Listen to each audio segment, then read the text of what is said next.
ఖమ్మం జిల్లాలో పలు ప్రభుత్వ కార్యాలయాల్లో తెలంగాణ సమాచార హక్కు చట్టం ఇన్ఫర్మేషన్ కమిషనర్ పివి శ్రీనివాసరావు ఆకస్మిక తనిఖీలు నిర్వహించారు. తనిఖీల అనంతరం మీడియాతో మాట్లాడిన ఆయన కార్యాలయాల్లో పారదర్శకత, ఫైల్ నిర్వహణ, ప్రజలకు సమాచారం అందించే విధానంపై కీలక వ్యాఖ్యలు చేశారు.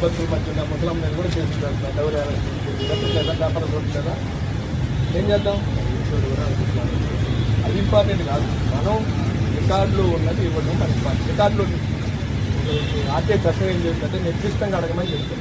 ఊహాజంతువైన ప్రజలకి మనం ఇవ్వాల్సిన అవసరం లేదు. పెట్టుకోండి, ఊహాజంతువైన ప్రజలకి ఇవ్వరు, నిర్దిష్టంగా అడగాలి అనేది చట్టం లేదు. నిర్దిష్టంగా అడిగినప్పుడు రికార్డులో ఉన్నది ఇవ్వడం మన ధర్మం. రికార్డులు మెయింటైన్ చేయకపోతే మీకు ధర్మం. చాలామంది తెలియాలి ఏంటంటే రికార్డ్ యాక్ట్ ఉంటుందనే సంగతి కూడా మన ఉద్యోగం తెలియదు. రికార్డ్ యాక్ట్ రికార్డ్ యాక్ట్ ఏం చెబుతుంది? ఏ రికార్డు ఎన్ని సంవత్సరాలు భద్రపరచాలి? అన్ని రికార్డులు 10 సంవత్సరాలు ఉండవు. కొన్ని రికార్డులు 3 సంవత్సరాలు, కొన్ని రికార్డులు 2 సంవత్సరాలు, కొన్ని రికార్డులు 10 సంవత్సరాలు.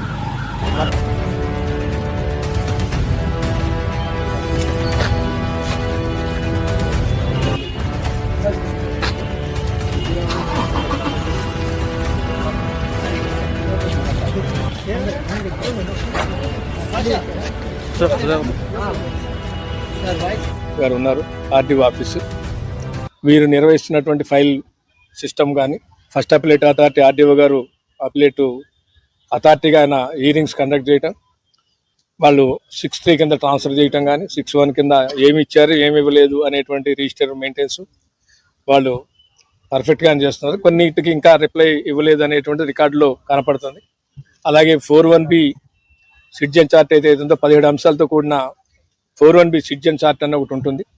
యాక్ట్ ప్రకారం అది కార్యాలయంలోకి ఎంటర్ అయిన ప్రతి పౌరుడికి అది కనపడేలాగా డిస్ప్లే చేయాలి. అది లేదు, అది త్వరలో ఏర్పాటు చేస్తామని పిఏఓ గారు, ఖమ్మం ఆర్డీఓ ఆఫీసుకు చెందినటువంటి పిఏఓ గారు ప్రకటించడం జరిగింది. ఇంతకుముందు మన ఇరిగేషన్ సర్కిల్ 3 కూడా పోవటం జరిగింది. కొంత అక్కడ వాళ్ళు సిటిజన్ చార్ట్ కానీ, పిఐఓ ఫస్ట్ అపిలేట్ అథారిటీ వాళ్ళ వివరాలు కానీ సరిగ్గా లేవు. అట్లాగే రికార్డు మెయింటెనెన్స్ కూడా మనం చూసినప్పుడు వాళ్ళ మెయింటెనెన్స్ కూడా సరిగ్గా లేదు. చాలా అప్లికేషన్లు వాళ్ళకి పెండింగ్ ఉన్నాయి. కాబట్టి వెంటనే అప్లికేషన్ పెండింగ్ చేయాలి. 6(3) కింద ట్రాన్స్ఫర్ చేశారా, చేస్తే ఎవరికి చేశారు, మరి చేస్తే అప్లికెంట్కి చెప్పారా అనే దగ్గర కూడా ఇరిగేషన్ సర్కిల్ 3లో స్పష్టత లేదు. వారికి చెప్పడం జరిగింది. అట్లా చాలా కాలంగా పెండింగ్లో ఉన్నాయి అప్లికేషన్లు. కాబట్టి ఆ రకంగా పెండింగ్లో ఉండటం కానీ, 6(3) కింద ట్రాన్స్ఫర్ చేసిన విషయాన్ని అప్లికెంట్కి చెప్పకపోవటం కానీ,